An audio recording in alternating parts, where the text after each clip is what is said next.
നമസ്കാരം, സ്പോർട് ന്യൂസിലേക്ക് സ്വാഗതം.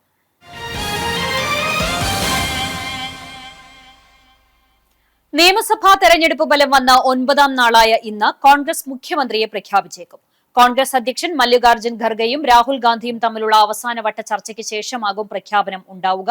കെ.സി. വേണുഗോപാൽ, വി.ഡി. സതീശൻ, രമേശ് ചെന്നിത്തല പക്ഷങ്ങളുടെ വാദങ്ങളും നിരീക്ഷകരുടെ റിപ്പോർട്ടും ഒന്നിച്ച് ചർച്ച ചെയ്യും അന്തിമ തീരുമാനത്തിലേക്ക് എത്തുക.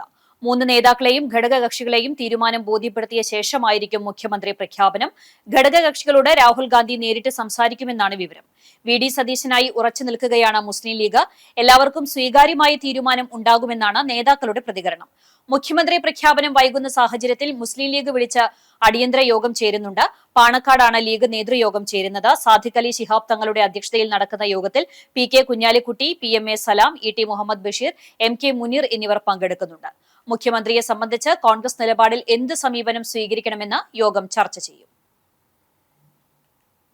എടക്കഴിയൂർ സിംഗപ്പൂർ പാലസിന് സമീപം മരണവീട്ടിൽ എത്തിയവർ തമ്മിൽ തർക്കം, ഒരാൾക്ക് വെട്ടേറ്റു. വിളയങ്കോട് വടക്കേപ്പുറത്ത് 38 വയസ്സുള്ള മുസ്തഫയ്ക്കാണ് വെട്ടേറ്റത്. ചൊവ്വാഴ്ച രാത്രിയിലായിരുന്നു സംഭവം.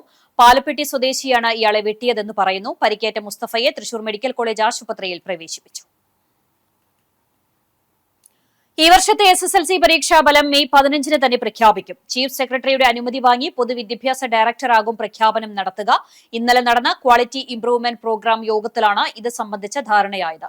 15-ന് തന്നെ ഫലപ്രഖ്യാപനം നടത്തണമെന്ന് അധ്യാപക സംഘടനകൾ ആവശ്യപ്പെട്ടിരുന്നു. പൊതുവിദ്യാഭ്യാസ ഡയറക്ടറും സമാന അഭിപ്രായം മുന്നോട്ട് വെച്ചിരുന്നു. ഇന്ന് നടക്കുന്ന പരീക്ഷാ ബോർഡ് യോഗത്തിൽ ചർച്ച ചെയ്ത് തീരുമാനം അംഗീകരിക്കും. പ്രഖ്യാപനം വൈകിയാൽ പ്രവേശനമടക്കം തുടർ നടപടികളെ ബാധിക്കുമെന്ന് സംഘടനകൾ വ്യക്തമാക്കിയിരുന്നു. പോർക്കുളം പഞ്ചായത്ത് നടത്തുന്ന പരിപാടികളിൽ നിന്നും പ്രതിപക്ഷ അംഗങ്ങളെ ഒഴിവാക്കിയെന്ന് ആരോപിച്ച് പ്രതിഷേധം. പഞ്ചായത്തിന്റെ 2026-27 വാർഷിക പദ്ധതിയിൽ ഉൾപ്പെടുത്തി 2 ലക്ഷത്തോളം രൂപ ചെലവിട്ട് നടത്തുന്ന വനിതകൾക്കുള്ള യോഗ പരിശീലന പരിപാടിയുടെ ഉദ്ഘാടന ചടങ്ങിലേക്ക് പ്രതിപക്ഷ അംഗങ്ങളെ ക്ഷണിച്ചില്ലെന്നാണ് ആരോപണം. ഇതേക്കുറിച്ച് ചോദിച്ചപ്പോൾ മറന്നുപോയെന്നാണ് പ്രസിഡന്റ് നൽകിയ മറുപടിയെന്നും പറയുന്നു. പ്രസിഡന്റ് തന്നിഷ്ടപ്രകാരവും ഏകപക്ഷീയവുമായാണ് പല പരിപാടികളും നടത്തുന്നതെന്നും പ്രതിപക്ഷാംഗങ്ങൾ കുറ്റപ്പെടുത്തി.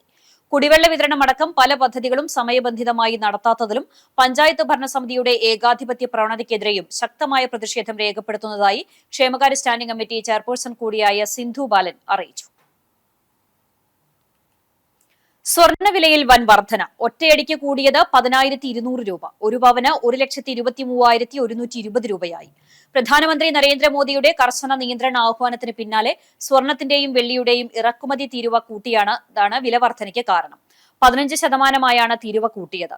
വിദേശ നാണ്യ കരുതൽ ശേഖരം സംരക്ഷിക്കുന്നതിനും രൂപയുടെ മൂല്യം ഉയർത്തുന്നതിനുമാണിത്.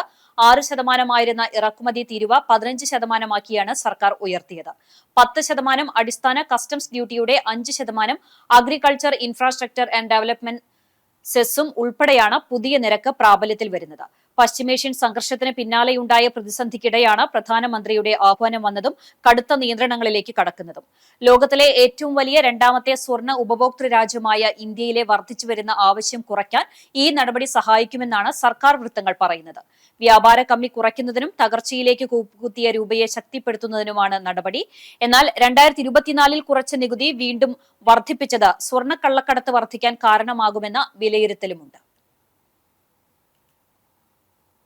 കുന്നംകുളം നിയോജക മണ്ഡലത്തിൽ നിന്ന് വിജയിച്ച നിയമസഭാംഗം AC മൊയ്തീന് കല്ലുംപുറത്ത് സ്വീകരണം നൽകി. വിവിധ സംഘടനകൾ MLAയെ ഹാരാർപ്പണം നടത്തി. മതവർഗീയവാദത്തോടും ഭീകരവാദത്തോടും സന്ധിയില്ലാത്ത പോരാട്ടം അഖിലേന്ത്യാ തലത്തിലും കേരളത്തിലും നടത്തിയാണ് ഇടതുപക്ഷം മുന്നോട്ടു പോകുന്നതെന്നും കേരളത്തിന്റെ മതനിരപേക്ഷത കാത്തു സൂക്ഷിക്കുവാൻ ഒരുമിച്ച് മുന്നോട്ടു പോകേണ്ടി വരുമെന്നും AC മൊയ്തീൻ പറഞ്ഞു. ഇടതുപക്ഷ ജനാധിപത്യ മുന്നണിയുടെ വിവിധ നേതാക്കൾ സ്വീകരണ യോഗത്തിൽ പങ്കെടുത്തു. ചാലിശ്ശേരിയിൽ വീട്ടുകാരെയും നാട്ടുകാരെയും അത്ഭുതപ്പെടുത്തി പപ്പായ. സാധാരണയായി പപ്പായയ്ക്കുള്ളിൽ കറുത്ത വിത്തുകൾ കാണാറുണ്ടെങ്കിലും ഇവിടെ വിത്തുകളെല്ലാം തഴച്ചു വളർന്ന് പച്ചപ്പാർന്ന മുളകളായി മാറിയ നിലയിലാണ്.